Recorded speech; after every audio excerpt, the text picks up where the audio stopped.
प्रिय मित्रों, मैं हूँ शिवपूजन सिंह। आप गूगल पर ढूंढेंगे तो मैं लौकी पुरुष के नाम से भी मिलूँगा। और मेरे जीवन का उद्देश्य ये है कि अपने देश में, भारत में लोग अधिक से अधिक लौकी लोग पैदा करें, लौकी खाएं और उपभोक्ताओं तक पहुंचाएं। इसके लिए आवश्यक है कि प्रजाति का चुनाव अच्छा हो और उस प्रजाति का शुद्ध बीज मिलता रहे। जैसे मेरी प्रजातियां ये है जो बहुत प्रचलित हुई है, नरेंद्र शिवानी प्रजाति है या नरेंद्र माधुरी है, नरेंद्र शिशिर है। बात ये है कि मैं चाहता हूँ कि इन प्रजातियों के या किसी भी देसी प्रजाति के या हाइब्रिड प्रजाति के भी बीज गांव-गांव पहुँचे, घर घर पहुँचे। तो उसके लिए अच्छा ये होगा कि किसान भाई या ग्रोवर, किचन गार्डनर्स, गृह वाटिका में लगाने वाले मित्र अपना बीज स्वयं बनाएं और बीज बना करके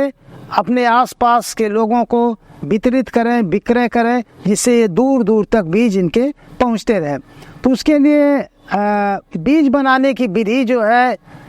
कैसे शुद्ध बीज बनाए, तो ये बहुत ही परपरागित फसल है लौकी, जिसमें क्रॉस पॉलिनेशन हिंदी में, अंग्रेजी में कहते हैं, परपरागित फसल है। इस वजह से इसका कोई एक प्रजाति अगर लगाए हैं और दूसरी प्रजाति लगा दिए, जैसे लंबी प्रजाति लगी है, गोल लग गई, या लंबी ही लगी, दूसरी लंबी लग गई, तो उसका परागण छोटे छोटे कीटों द्वारा होता है और वो कीट जो है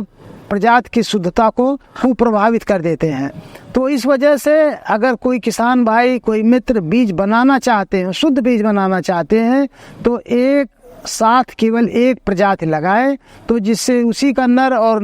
इसके नर और मादा फूल अलग अलग होते हैं, उसी के नर और उसी का मादा फूल रहेगा, जिससे कीट जो परागण करेंगे वो उसी प्रजाति का बीज बनेगा। लेकिन अगर आप मान लीजिए कि आपने तीनों प्रजातियां एक साथ मंगा ली या और कोई प्रजाति लगा रहे हैं, नरेंद्र माधुरी गोल है, नरेंद्र शिवानी लंबी है या नरेंद्र शिशिर गोल है, तो अगर पास में लगाएंगे तो एक दूसरी प्रजातियों का परागण हो जाएगा, क्रॉस हो जाएगा, तो ये प्रजातियां शुद्ध नहीं बचेंगी। तो जिन मित्रों को बीज शुद्ध बनाना हो किसी एक प्रजाति का, तो उसका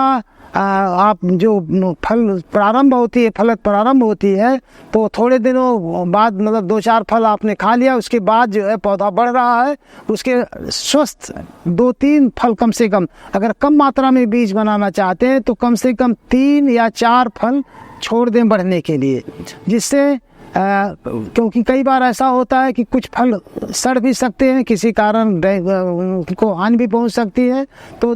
कम से कम 3 फल को छोड़ दें, जिससे कम से कम एक स्वस्थ फल बीज बनाने के लिए रहे और उससे शुद्ध पका हुआ बढ़िया बीज बन सके। अच्छा, पकने के लिए, बीज बनने के लिए पौधे पर जो है कम से कम 3 महीने तक, जब जुलाई में बुआई किए हैं और अक्टूबर में मान लो फल बनना शुरू हुआ, तो कम से कम जितने अक्टूबर को बना है तो नवंबर, दिसंबर 3 महीना कम से कम पेड़ पर रहेगा। 4 महीना रह जाए तो और अच्छा है, 4-5 महीना हो जाए तो और अच्छा है, लेकिन कम से कम 3 महीना पौध पर रहेगा फल, और फिर उसके बाद तोड़ करके 2 से 3 महीना इसको छाए में स्टोर में रख देते हैं, तो उसका शुद्ध मजबूत बीज बन जाता है। और उसको फिर मतलब 5 महीने के बाद आप जो 3 महीना पेड़ पर, 2 महीना छाए में मतलब संग्रह करते हैं, और उसके बाद जो बीज निकालते हैं तो बीज वो आपका पक जाता। फल का सूखना जरूरी नहीं है,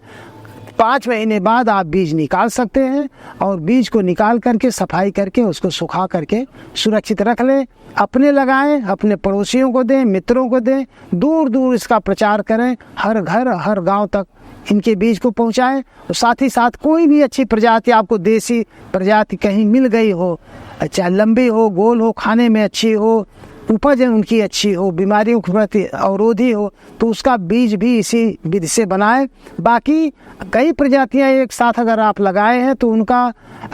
परागण द्वारा, नियंत्रित परागण द्वारा कैसे बीज बनाएंगे, इसका मैं एक वीडियो बना करके पहले तो सितंबर में सोच रहा था, लेकिन जहाँ मैं बैठा हूँ अभी इस महीने में सितंबर में फूल नहीं आए हैं। अक्टूबर महीने में आपको एक वीडियो बनाकर यूट्यूब पर आपको दूंगा और फेसबुक पर भी शेयर करूंगा, जिससे आप कई 2-3 प्रजातियाँ 4 प्रजातियाँ जितनी भी लगाए हों उनका शुद्ध बीज अपने गृह वाटिका में भी बना सकते हैं। जैसे इसी समय मेरे ख्याल से ये 30 फीट गुणे 70 फीट